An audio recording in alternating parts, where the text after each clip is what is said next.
رؤف صاحب، غلط پالیٹکس ہو گئی، غلط کارڈز کھیلے گئے. پاکستان تحریک انصاف جسے ٹیکنیکلی سپیکنگ آزاد امیدواروں کو سب سے بڑا ووٹ بینک ملا، لیکن آپ لوگ حکومت کا حصہ نہیں ہوں گے. بہتر نہ ہوتا کہ آپ پاکستان پیپلز پارٹی سے بات چیت کر لیتے اور حکومت میں آ جاتے؟ شاید مشکلات بھی آسان ہو جاتی.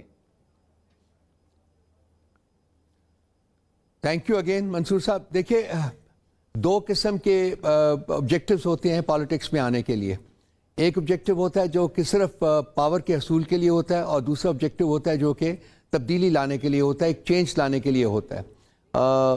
ہم لوگ جو ہیں پی ٹی آئی کے، ہم صرف طاقت کے حصول کے لیے پالیٹکس میں نہیں ہیں، بلکہ ہم کچھ چینج لانے کے لیے پالیٹکس میں ہیں. ہم اس ملک کی تقدیر بدلنا چاہتے ہیں، اس کو صحیح راستے کے اوپر ڈالنا چاہتے ہیں اور آگے لے کے جانا چاہتے ہیں. ٹھیک. تو جب آپ کا مشن کچھ اس قسم کا ہو تو پھر کمپرومائزز جو ہیں وہ زیادہ اتنے آسان نہیں رہتے. میں آپ کو پتہ ہے کہ میں ڈائیلاگ میں یقین رکھتا ہوں. میں فیل کرتا ہوں کہ ڈائیلاگ جو ہے وہ پالیٹکس کا ایک انٹیگرل کمپوننٹ ہے، اور اس کو کبھی آپ کو ڈیورس نہیں کرنا چاہیے. لیکن کچھ سچویشنز میں معاملات اس قسم کے ہوتے ہیں کہ آپ ایک نہج سے آگے نہیں بڑھ سکتے، ایک ریڈ لائن کو کراس نہیں کر سکتے. ہمارے اور ان پولیٹیکل پارٹیز کے درمیان، جس میں کہ پی ایم ایل این اور پیپلز پارٹی شامل ہے، کچھ اسی قسم کی سچویشن ہے. اور اس لیے ہم نے مناسب یہی سمجھا کہ جی ہم اگر حکومت نہیں بنا سکتے تو ہم اپوزیشن میں بیٹھ کے اپنا ایک رابسٹ کردار جو ہے وہ ادا کریں گے، اور یہی ہماری انٹینشن ہے اور یہی ہم کرنے جا رہے ہیں. اچھا، لیکن اس پہ ایک جو اختلاف آتا ہے رؤف صاحب، وہ اس بات کے اوپر ہے کہ ایسا نہیں ہے کہ پاکستان پیپلز پارٹی کے ساتھ آپ لوگوں نے پہلے اتحاد نہیں کیا. صادق سنجرانی صاحب کو چیئرمین سینٹ بنانے کے لیے آپ لوگوں نے مل کے وہاں پہ ووٹ ڈالے تھے. اگر وہاں پہ ووٹ ڈالے جا سکتے تھے تو یہاں پہ کیوں نہیں؟ دیکھیے منصور صاحب، وہ بہت ساری سچویشنز آتی ہیں اور بہت سارے معاملات کے اوپر آپ جہاں فیل کرتے ہیں کہ آپ کمپرومائز کر سکتے ہیں آپ کرتے ہیں. لیکن کچھ سچویشن، جیسے کہ میں نے پہلے بھی عرض کیا، ایسی ہوتی ہیں جہاں کہ آپ فیل کرتے ہیں کہ یہاں کمپرومائز نہیں کیا جا سکتا. اور پچھلے 2 سال میں جو پی ٹی آئی کے ساتھ ہوا ہے، میرا خیال ہے کہ اس کی وجہ سے بھی کچھ جو معاملات ہیں ہمارے لیے وہ بدلے ہیں. اور جس قسم کے دور سے ہم گزرے ہیں، اور the very fact to know that we are there, still there, the very fact کہ ہم نے الیکشنز میں حصہ لیا ہے، یہ ایک بہت بڑا میریکل ہے. تو ہم فیل کرتے ہیں کہ جس مقصد کے لیے ہم نے یہ ساری قربانی دی ہے 2 سال سے، اور اس سے زیادہ عرصے کے لیے بھی، اس مقصد کو ہم کمپرومائز نہیں کرنا چاہتے.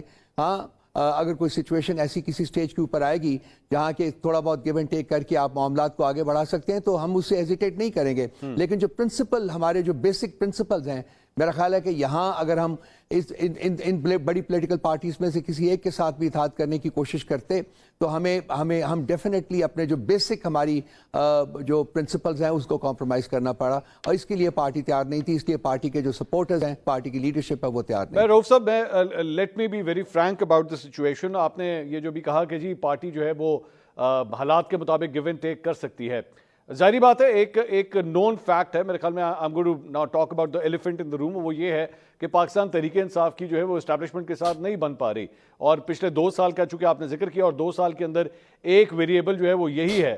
تو واٹ از دیٹ پوزیشن جو پاکستان تحریک انصاف اب تبدیل کرنے کی حد تک جا سکتی ہے، یا you are willing to give it to the establishment کہ چلیں اگر آپ کو یہ چاہیے تو ہم آپ کو یہ دینے کے لیے تیار ہیں؟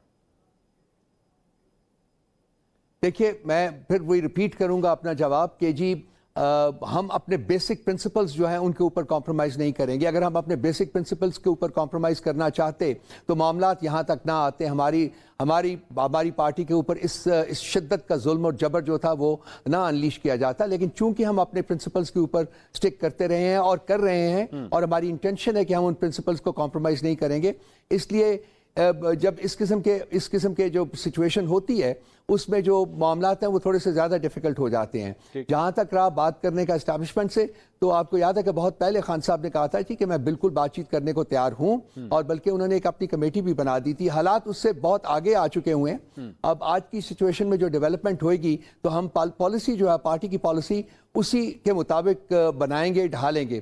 اس وقت تو سچویشن یہ ہے کہ کیونکہ عنقریب جو الیکشنز ہوئے ہیں اس کے بعد پارلیمنٹ کا سیشن کنوین ہونا ہے، تو ہم کنسنٹریٹ کر رہے ہیں کہ جی ہمارے لیے کیا بہترین طریقہ ہوگا کہ اپنا ایک کانسٹیٹیوشنل رول جو ہے وہ پارلیمنٹ کے اندر رہ کے وہ ادا کریں اور کنٹریبیوٹ کریں کہ جی ملک کو کس طریقے سے آگے لے کے جانا چاہیے.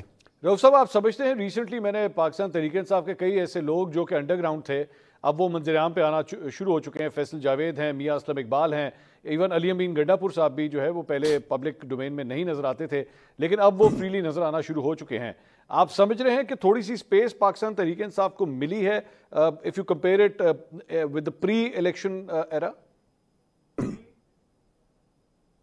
I'll be very frank also, منصور صاحب, آپ نے فرینکلی پوچھا, میں کنسیڈ کرتا ہوں کہ بالکل کوئی سپیس ہمیں نہیں ملی ابھی تک. نہ ہمیں لگ رہا ہے کہ کوئی سپیس ملے گی, بلکہ آج بھی ہمارے جو لوگ ہیں جو الیکٹ ہو کے بھی آئے ہیں, جو الیکٹڈ ریپرزینٹیٹیوز ہیں, وہ بھی انڈر پریشر ہیں. ابھی پچھلے 3-4 دنوں میں ہمارے 2 بندوں کو کڈنیپ کیا گیا ہے, ایک ان میں سے ریکور ہو گیا, واپس آ گیا, ایک ابھی تک نہیں آیا.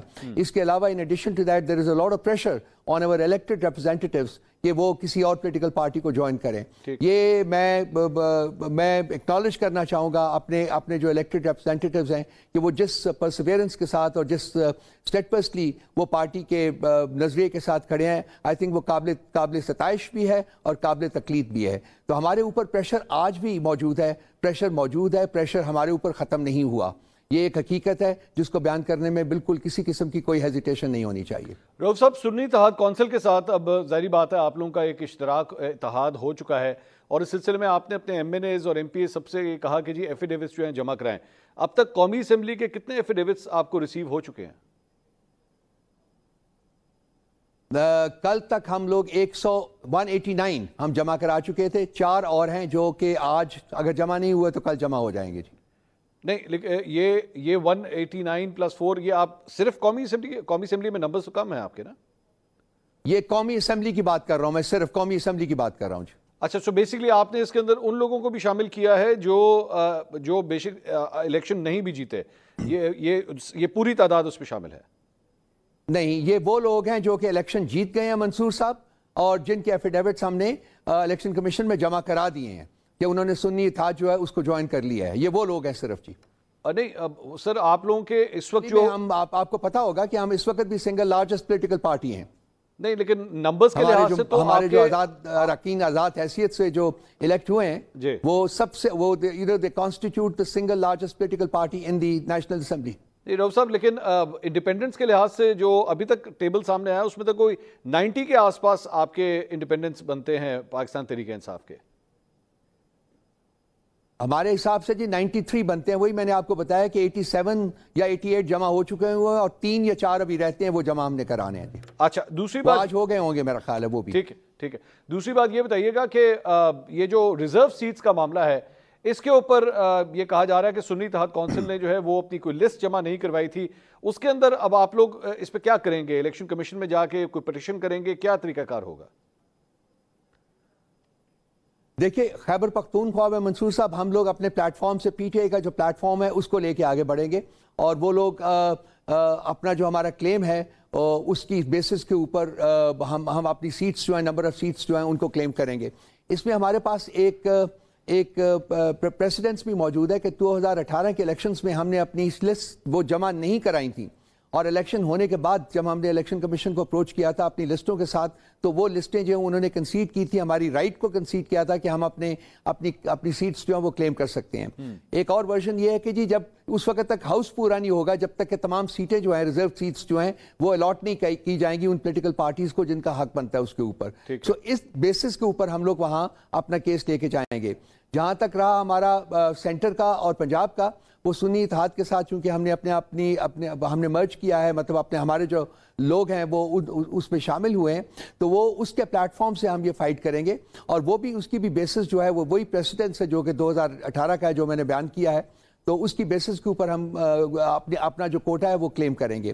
اس میں جو لیگل انپٹ ہمیں ملی ہے, اور وہ ایک بندے سے نہیں بلکہ بہت زیادہ لوگوں سے ملی ہے, جو میں نے کسی حد تک بیان کیا ہے, وہ یہ ہے کہ جب تک ہاؤس مکمل نہیں ہوئے گا اس کا سیشن بلایا نہیں جا سکتا. تو وہ ہاؤس مکمل کرنے کے لیے یہ ضروری ہے کہ پی ٹی آئی کا جو کلیم ہے, جو نمبر آف سیٹس جو کہ پی ٹی آئی کو ملنی چاہیے وہ پی ٹی آئی کو الاٹ کی جائیں گی.